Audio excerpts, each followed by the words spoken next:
Assalamualaikum warahmatullahi wabarakatuh.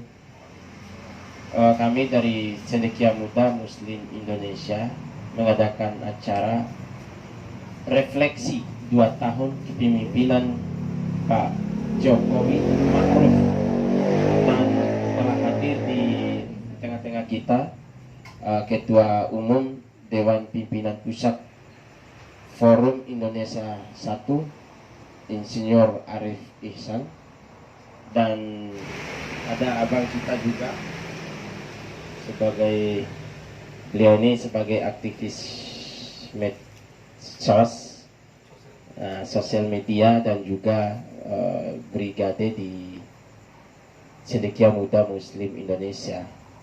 Ada waketum kita juga, Bang Budi Setia.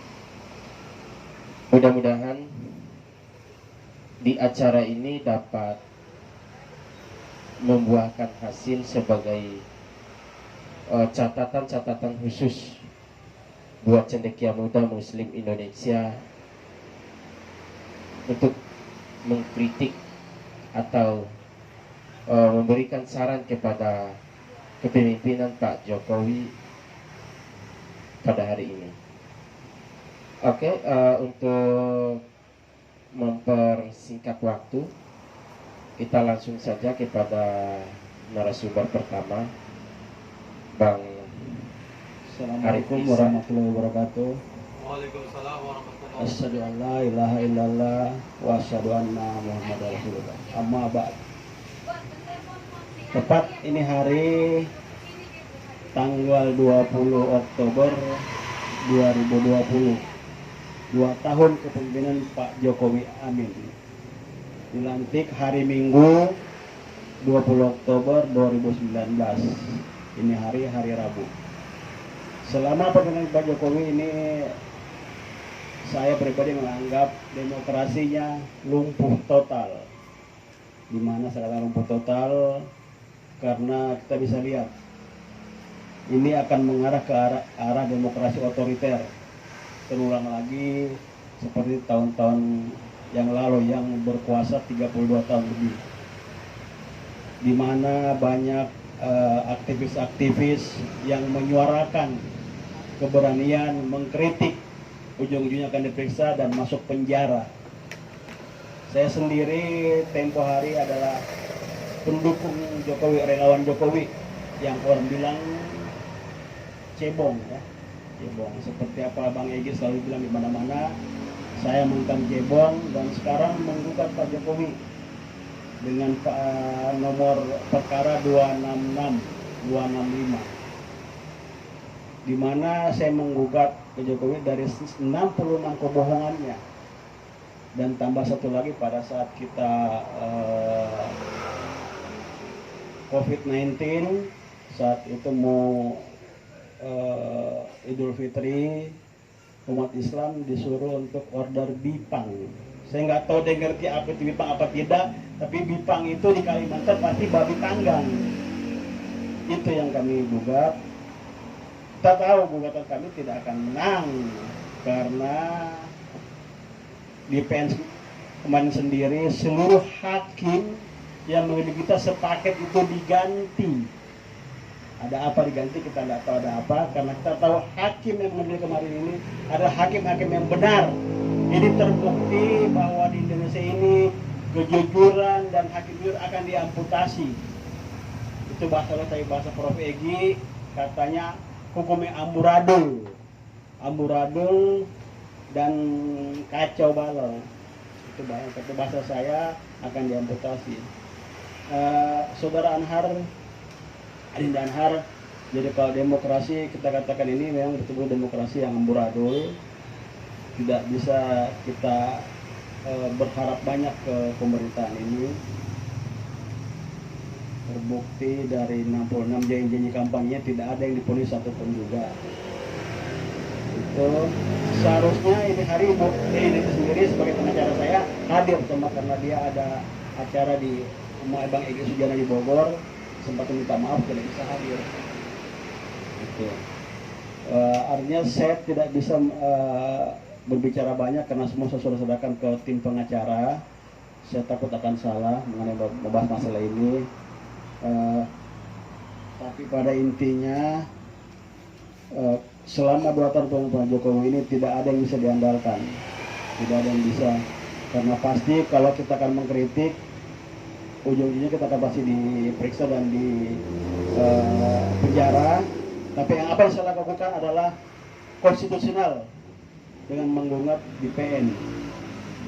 Dan kalau berbicara mengenai COVID juga, kita sudah 150.000 orang kalau nggak salah ya, yang meninggal karena COVID. Ini pembantaian kalah dengan Westerling. Westerling cuma 11.000 orang, tapi ini 150 orang, ya kan? Itu 150.000 orang yang meninggal, ya kan? Jadi tidak ada keberhasilan di COVID-19 ini. PPKM itu cuma mengkebiri kegiatan kita, bisa dilihat ya, dengan bansos. Dan hari ini hari Masiku entah kemana, ya kan? Kita berbeda lagi orang-orang yang kemarin pelaksana pemilu, berapa orang yang meninggal ini sampai sekarang tidak tahu beritanya bagaimana. Kuncinya ada di hari Masiku, hari ini sampai sekarang belum ditemukan. Gitu. Jadi pada intinya saya tidak usah berpanjang lebar. Saya menganggap kepemimpinan Jokowi selama 2 tahun ini tidak bisa diandalkan. Jadi demokrasi kita lumpuh. Begitu, ya. Oke, baik.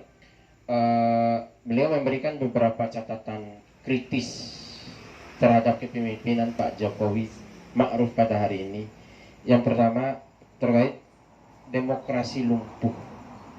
Kepemimpinan Pak Jokowi Ma'ruf tidak bisa lagi diharapkan, baik istilah penanganan COVID dan lain sebagainya.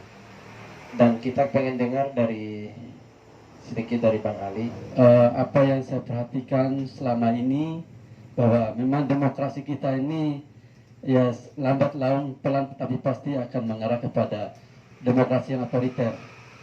Jadi setiap siapa yang berbicara mengenai kebenaran, mengenai mengkritisi pemerintah dengan narasi-narasi yang keras, itu mereka akan mendapatkan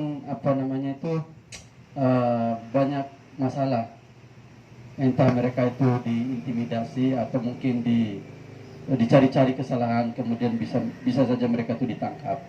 Seperti itu yang saya perhatikan. Nah, berkaitan dengan kondisi dan keadaan seperti sekarang kita lihat, artinya banyak mulai orang-orang atau elemen atau siapapun yang ada di dunia sosial media itu mulai meredup, karena untuk menghindari daripada terjadi sesuatu hal yang tidak diinginkan, mendingan diam daripada mengkritisi sesuatu yang akan menjadi bahaya bagi dirinya.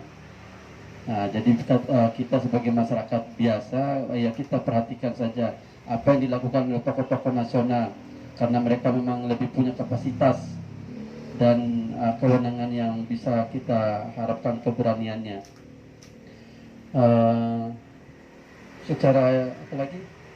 Secara hukum itu yang paling banyak terjadi pelanggaran. Kalau di bidang ekonomi kita juga ya semakin hari semakin melempem, semakin melemah, bukan semakin meroket. Itu nggak ada datanya, itu kita belum lihat di mana meroketnya. Karena kenapa kita akan melemah? Ya bisa kita lihat dampak-dampak sosialnya apa? Banyak pengemis, banyak yang di jalan-jalan yang ngamen segala macam. Itu kan menunjukkan bahwa ekonomi kita tuh semakin lari, semakin lemah. Nah, kalau untuk di bidang politik, ya politik kita udah dikuasai oleh oligarki. Itu yang saya perhatikan. Udah dikuasai oleh oligarki. Jadi eksekutif, yudikatif, dan legislatif, mereka itu semua udah terpancung semua. Karena ada kekuatan lebih besar yang bisa mengendalikan semua ini. Sebagai aktivis media sosial, memang banyak yang beliau dapat terkait masalah informasi-informasi yang beredar. Akan tetapi perlu kita garis bawahi bahwa kami di Cendekia Muda Muslim Indonesia ini adalah forum FGD sebagai ajang buat kami untuk memberikan catatan-catatan kritik kepada pemerintahan pada hari ini. Yang mana pemerintah itu memang harus ada penyeimbang dalam menjalankan roda kepemimpinan itu sendiri. Nah, jadi saya bukan apa yang kita lakukan ini adalah bagian dari ekspresi kita untuk menyikapi problematika kebangsaan pada hari ini. Akan tetapi sebagai cendekia muda Muslim Indonesia, langkah-langkah yang sebagai parlemen jalanan itu mungkin kita sedikit menghindari mengingat nama, karena posisi kita bukan lagi sebagai mahasiswa aktif. Bukan berarti kita tidak mengkritik, ini adalah cara kita. Bang Budi, ada yang perlu disampaikan? Sama lah, dalam artian selama kita dalam situasi seperti ini, memang sorotan selama ini berada dalam kebebasan ekspresi itu kita benar-benar dimatikan ya, terutama itu.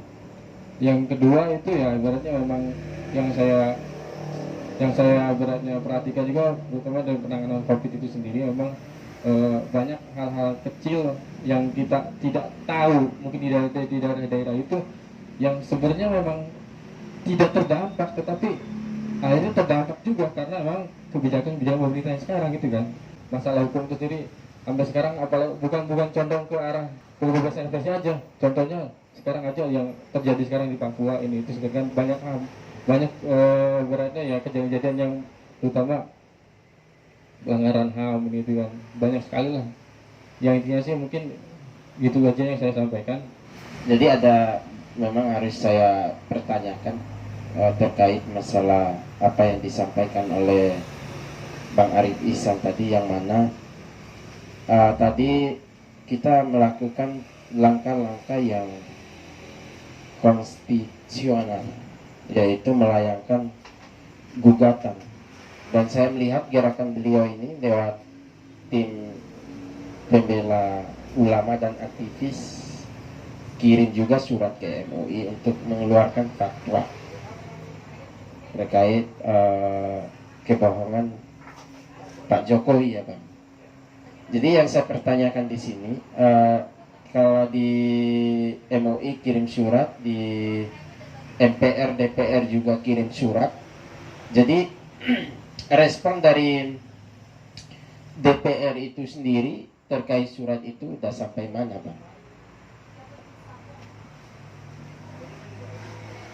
Ya, masih ada Danar.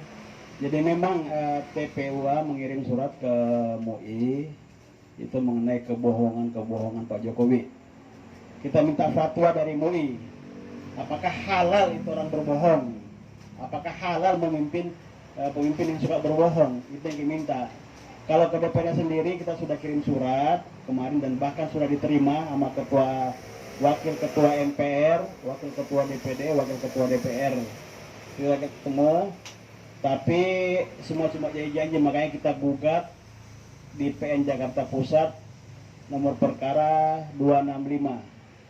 Tetapi di 265 ini anehnya, ya kan pada saat pemeriksaan saksi-saksi dimenangkan DPR-nya. Dia katanya ada 3 permintaannya. Itu pertama, perkara ini PN tidak berhak mengadili. Kemudian yang kedua itu diselesaikan di DPR. Yang ketiga, kami didenda 1.010.000. Nah, sempat saya diwawancara oleh beberapa media, saya bilang bagaimana kita mau bayar? Saya aja sampai sekarang ini hampir 3 miliar lebih belum diganti sama pemerintah. Bagaimana saya mau bayar gitu kan? Akhirnya kita banding karena kemarin kita sebenarnya tadi pagi kita banding, cuma pada teman-teman pada capek teman-teman Prof Egi yang baru dari luar kota kemarin, jadi ditunda untuk hari Selasa pekan depan. Kita menyuruh dia ke KY, minta ke KY untuk menegur hakim ini yang tidak becus cara kerja, yang kita bilang pengadilan amburadul. kita kirim juga ke ombudsman untuk memanggil hakim-hakim ini dan menegurnya. Nah, proses banding kita akan Selasa pekan depan terdaftarkan. Tuntutan kami ke pengadilan di kasus 26 itu minta presiden mundur. Itu mundur. Kalau dia mau mundur, dia bertobat. Kalau ada 3 tuntutan kami, yang pertama mundur, yang kedua dia bertobat. Kalau dia mau bertobat, ya hilaf. Yang ketiga, bebaskan tahanan-tahanan politik, termasuk Habib Rizik. Itu sudah ada permintaan untuk mediasi, tapi kita tolak mediasinya. Tetap untuk yang ketiga itu mundur, minta maaf dan bebaskan tahanan-tahanan politik, termasuk Habib Rizik Sihab. Itu yang kita minta, ya kan? Sekarang prosesnya sudah masuk tahap pemeriksaan perkara, saksi. Termasuk saksi sekarang hari Senin pekan depan itu sudah mulai. Jadi bisa ditarik garis benang merahnya bahwa rejim ini sangat memecah belah kita umat Islam. Jadi bukan saatnya lagi kita untuk pilpres sudah selesai, ya kan? Yang kemarin kita bela sekarang jadi anak buahnya, ya kan? Jadi sudah waktunya sekarang untuk kita tidak mementingkan ego kita masing-masing lagi. Ayo kita bersatu melihat Indonesia ini yang lebih bagus dan lebih bagus lagi. Ya kan, ayo kawan-kawan, para aktivis pergerakan, ulama, kiai, ustadz, ayo kita bersatu padu, ya kan? Yang orang kembali bilang bahwa gugatan ini cuma diwakili cuma segelintir orang, terbukti kok selama kita sidang pasti ada yang datang dari daerah, pasti ada yang datang. Ya kan, kita tahu lah mama militan pasti akan hadir saat itu kan setiap sidang kami, dan terbukti juga kemarin saya di Jogja itu yang tadi saya dibilang cebong, terbukti bahwa saya bukan cebong, saya menggugat. Saya sekarang menggugat bukan dari materi. Kalau materi mungkin sudah cukup banyak karena 4 provinsi saya menangkan, tetapi di perjalanan tidak ada yang dipenuhi. Benar kalau 66 itu semuanya kebohongan, termasuk Indosat katanya buyback, ya kan, tenaga kerja, pengangguran. Yang sekarang apa ada? Pengangguran kita banyak, tapi dari luar banyak. Jadi tambang kita banyak, tapi kita cuma kebagian tarik tambangnya, ya kan? Kita banyak harta karun di laut, tapi kita apa? Menikmati cuma air asinnya doang, ya kan? Begitu. Jadi gugatan saya cuma itu aja, anak. Jadi 66 ke 66 ke Bang Jokowi itu kami tuntut. Yang kami cuma minta 3, mundur, kemudian bertobat dan bebaskan para aktivis termasuk Habib Rizik Sihab. Itu aja, ya. Oke. Luar biasa semangat beliau dalam menyampaikan. Dan satu lagi ya, kami memakai tim pembela ulama dan aktivis itu, kami tidak membayar sepersen pun, ya. Jadi TPUA, tim pembela ulama dan aktivis, kami tidak ubah. Ada anggapan nama dari kawan-kawan dari orang sebelah bahwa kami ada yang motori, ada yang tunggangi. Tidak, kami murni bergerakan dari masyarakat yang sadar akan hukum, ya kan, masyarakat hukum, dan kami tidak membayar sepersen pun ke TPUA. Alhamdulillah kita dapat pengacara-pengacara yang hebat, yang betul qualified dan menguasai materi-materi hukum itu. Prof. Egy Sujana, terima kasih banyak Prof. Dr. Haji Egy Sujana SHMH yang telah mendampingi kami sebagai masyarakat yang sadar akan hukum. Terima kasih Pak Egy Sujana. Tapi ada juga yang komentar sebegini, Bang. Kalau bicara ulama, dalam konteks kenegaraan itu ulama yang bisa diterima oleh semua kalangan, bukan ulama yang diterima oleh satu kelompok atau satu golongan.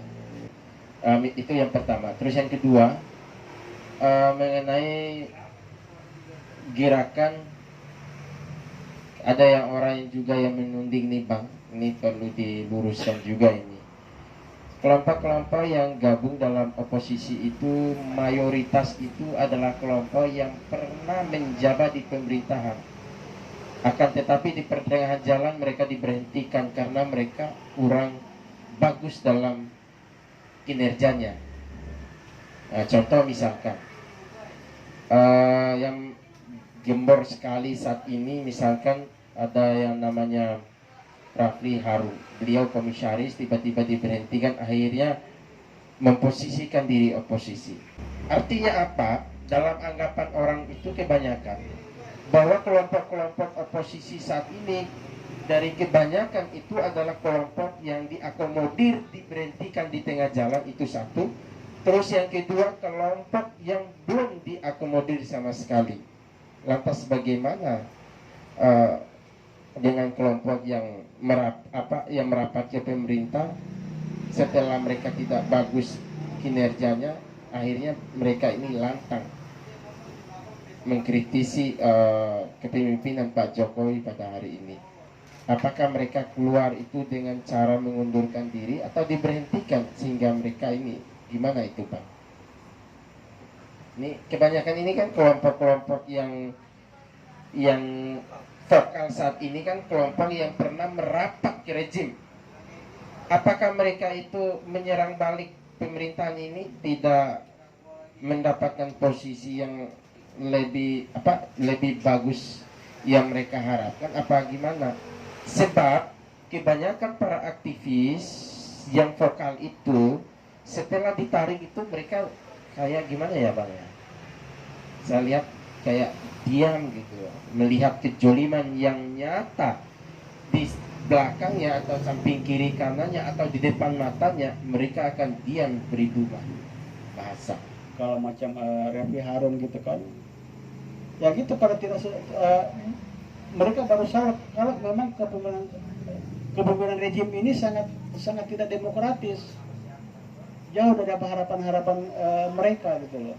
Kalau kami sendiri tidak mau dikotori atau tidak mau ditunggangi, maka kita fokus ke PN, fokus ke perkara 266, 265. Karena seperti pesan dari ketua TPO sendiri, jangan mau untuk ditunggangi.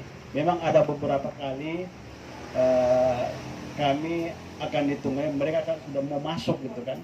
Tapi kita tegur secara halus. Saya mengambil kesimpulan kebanyakan sekarang ini kepemimpinan memang masih banyak kelemahan terhadap kepemimpinan Pak Jokowi Ma'ruf pada hari ini, baik di segi hukum, ekonomi, politik dan politik sosial. Jadi ini tidak terlepas dari, kalau posisi kami di Cendekia Muda Muslim Indonesia adalah umatan wasatan, artinya posisi di tengah-tengah, berkawan dengan semua kalangan, bermitra kritis dengan pemerintah bukan berarti kami tidak mengkritisi. Ini adalah bagian penyaringan aspirasi dan kritikan dari forum-forum seperti ini. Itu adalah bagian dari cara kami untuk mengingatkan kepada pemimpinan Pak Jokowi Ma'ruf pada hari ini, dan juga kebanyakan kepada teman-teman aktivis juga itu, setelah mendapat posisi di sana, kebanyakan mereka itu tidak bisa bekerja. Contoh misalkan kemarin ada beberapa jadi komisaris itu, setelah mereka gajinya komisaris, setelah dievaluasi oleh Kementerian BUMN Pak Erick Thohir, ternyata mereka ini kebanyakan tidak bisa bekerja, kebanyakan nggak becus. Kenapa saya mengatakan demikian? Gaji udah komisaris, kok mereka magang gitu loh, belajar. Ini kan ini seharusnya Pak Jokowi juga ini perlu mengevaluasi. Bila perlu Menteri BUMN itu harusnya dicopot. Kenapa? Kok dia seenaknya menaruh orang di posisi-posisi strategis, apalagi kelas komisaris. Di ujung akhirnya setelah pertengahan jalan mereka nggak tahu, nggak bisa kerja, disuruh magang. Ini kayak anak SMK maksud saya. Jadi ketika suatu posisi atau jabatan itu tidak sesuai dengan keahliannya, memang begitu. Makanya sekarang ini saya melihat itu memang banyak juga yang merangkap jabatan, seolah-olah kita ini minim SDM. Masih banyak orang-orang yang cerdas, orang-orang yang pintar untuk posisi-posisi tersebut. Terima kasih kepada Bang Insinyur Arif Ihsan yang sudah hadir di tengah-tengah kita untuk memberikan narasi-narasi yang membangun dan sangat kritis. Kami di Cendekia Muda Muslim Indonesia insya Allah akan berupaya untuk mengadakan semacam diskusi tematik seperti ini ya paling tidak 1 bulan sekali. Dan juga Cendekia Muda Muslim Indonesia ini baru saja dapat surat keterangan terdaftar dari Mendagri tanggal 3 Oktober kemarin keluar. Nah, karena sebagai mitra kritis pemerintah, ini adalah cara kita yang tepat, bukan lagi cara yang di lapangan yang kita lakukan pada hari ini. Parlemen jalanan kita udah lalui mulai 2012 sampai 2019, dan saat inilah membangun atau memberikan kritikan-kritikan dengan cara-cara yang lewat ruangan, dan bila perlu kayak Erick Thohir tadi, Pak Menteri, nah, bisa jadi istilahnya sebagai catatan juga ketika beliau mengangkat seseorang itu harus lihat dari keahliannya, jangan melihat dari pendekatan atau dari kepentingan beliau karena dekat atau timnya tiba-tiba diangkat. Seharusnya pesan saya, sebelum diangkat sebagai komisaris, alangkah baiknya dilatih sampai mereka itu ahli.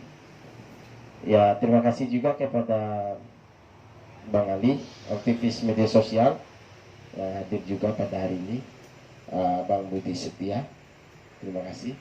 Sekali lagi terima kasih ke Bang Arif Ihsan, Ketua Umum DPP Forum Indonesia 1. Sekian pertemuan kita pada hari ini. Kita akhiri dengan doa kafatul majelis. Subhanakallahumma rabbina bihamdika asyhadu an la ilaha illa anta astaghfiruka wa atubu ilaik. Billahi fi sabilil haq fastabiqul khairat. Wassalamualaikum warahmatullahi wabarakatuh.